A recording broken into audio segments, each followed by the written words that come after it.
Hello friend, অনেক দিন পর একটা কুকিং ব্লগ নিয়ে এসেছি। দেখে বুঝতে পারছো আজকে আমি কি বানাবো। এই যে এখানে রয়েছে ড্রাই ফ্রুটস, পাটারি গুড়, এর মধ্যে রয়েছে ঘি, আবার এদিকে রয়েছে দুধ আর সিমাই। এদিকে কিন্তু আমি কড়াইটা গরম করতে বসিয়ে দেওয়ার পরেই ভিডিওটা শুরু করে দিয়েছি। ভাবলাম আজকে ভিডিও বানাই একটা।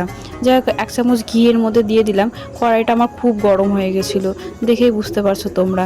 যেহেতু ঘিটা দিচ্ছি এর মধ্যে, আমি কিন্তু সিমাইটা ভেজে নেব এর জন্য। এই যে ঘিটা গলে গেছে, এবার কিন্তু এর ভেতরে আমি সিমাইটা দিয়ে দিব। যাই হোক, সিমাইটা আমি দিয়ে দিলাম।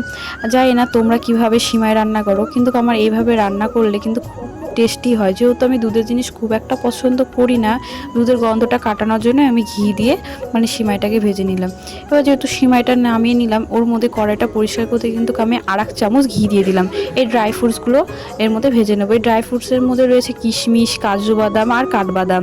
যাকে এটাকে একটু ভাজা ভাজা করে নামিয়ে নিয়েছি। ওই কড়াইয়ের মধ্যেই কিন্তু আমি দুধটাকে এবার নিয়ে দেবো। দুধটা দেখে ভাবছো যে ওটা কি বরফের মতো, আরে দুধটা ছিল বড় ফ্রিজের মধ্যে, এই জন্য দুধটা বরফ হয়ে গেছে। যাই হোক, দুধটাকে অনেকক্ষণ ফোটানোর পরে ওর মধ্যে কিন্তু পাটারি গুড়গুলো আমি দিয়ে দিয়েছি। ওটা ভিডিও ক্লিপ নিতে আমি ভুলে গেছি। তারপরে সিমাই দেওয়ার পরে তো খুব একটা দুধটা ফোটাতে হয় না, যেহেতু সিমাই খুব পাতলা জিনিস, একটুখানি নাড়িয়ে চাড়িয়েই নামা নেওয়া যায়। এই যে আমার সিমাই রেডি। ভালো লাগলে লাইক কমেন্ট শেয়ার কিন্তু করে যেও। আর তোমরা অবশ্যই